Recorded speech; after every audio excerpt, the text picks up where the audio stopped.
Hello gamers. So today was beta v3 day, which was a very anticipated day for a lot of Vesna and vodya pullers because today was most likely going to be the day that we got information about changes to their kit, any buffs or nerfs.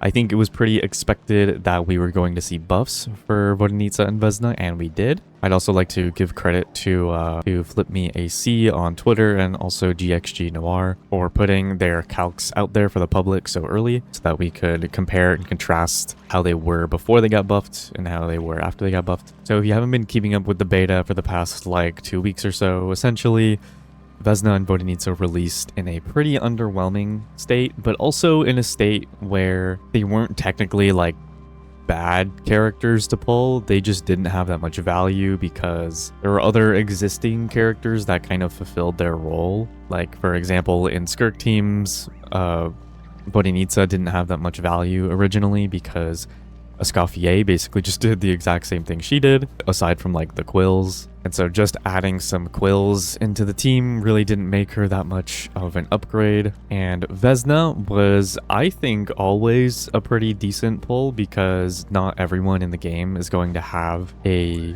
C1 or C2 Mizuki just on standby to build and have for Stellar Swirl team.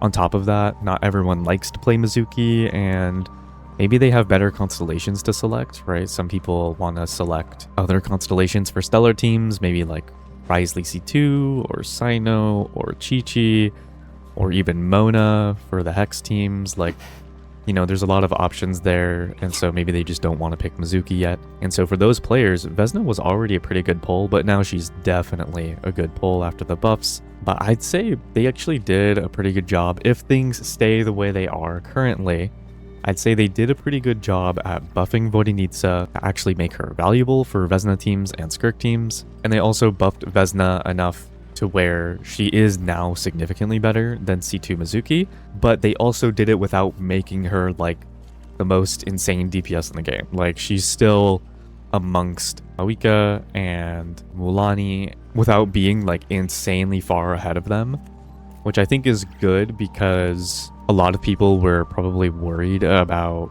power creep in Snezhnaya, and so knowing that they didn't go too crazy with it and instead they just released another carry who is in a similar spot, I think people can rest easy, at least for a little bit, until some other characters get released that might further increase the ceiling of DPS, but we'll just have to wait and see for that.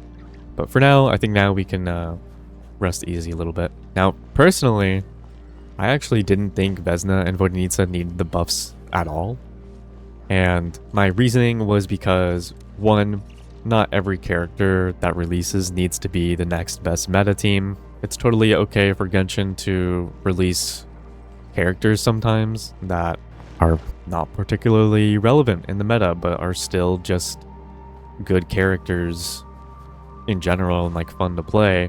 There's still going to be like better meta options if you are really focused on that. So I thought vodya and Vesna were kind of fine in that sense, where Vesna was still like a top 5 DPS even before the buffs. And while vodya wasn't looking that great, and I definitely thought she could use like a small buff, I still think the people who liked vodya and were going to pull her anyways weren't going to be disappointed with their results, because they were still going to have a character who was decent at what they did, and they would also be using a character that they liked.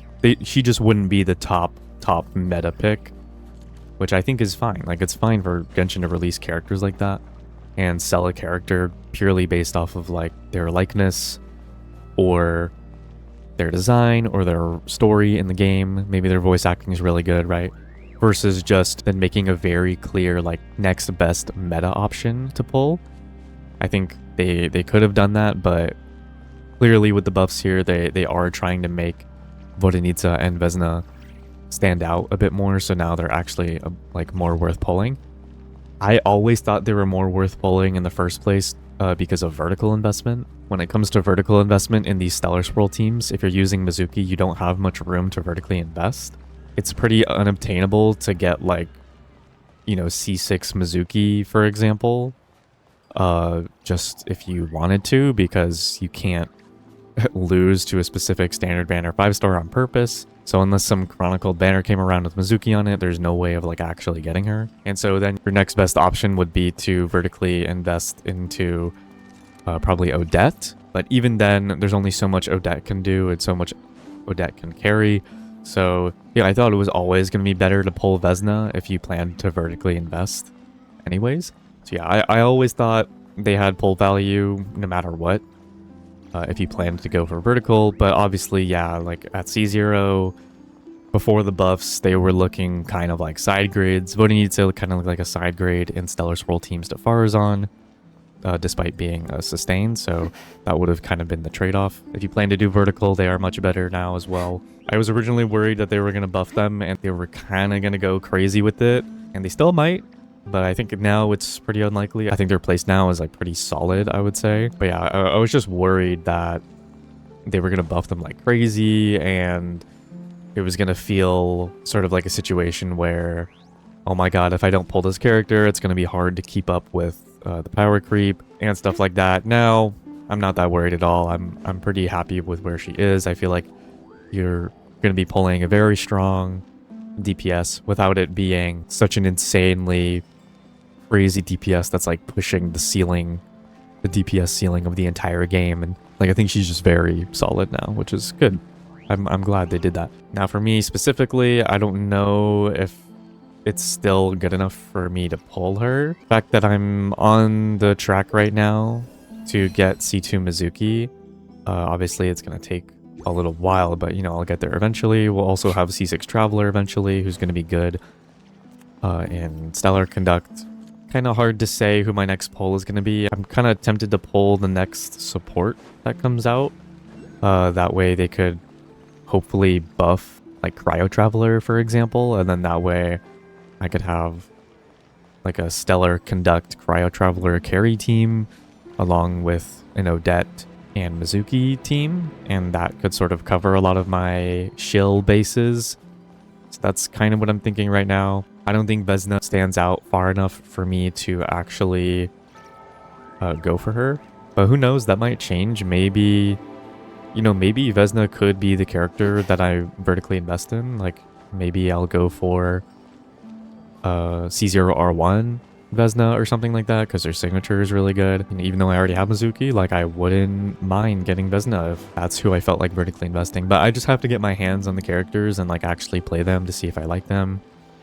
Also, we don't know much about Vesna yet in like the story. We just saw her briefly in the Archon quest. I don't know if we'll see more of her in like some other quests. I still have yet to play like some of the other quests. I don't know if she's like involved in any of those. I kind of doubt it. I don't think I'll go for Vesna, but things can change. Things can change. You know, maybe I'll get my hands on her and I'll be like, oh my god, she's really fun to play. I like her animation, whatever. You know, I like her voice acting. You know, something like that. We'll see. But yeah, I think that's all I have to say for now. If you made it this far in the video, you are a real one, and I will see you around. Bye bye.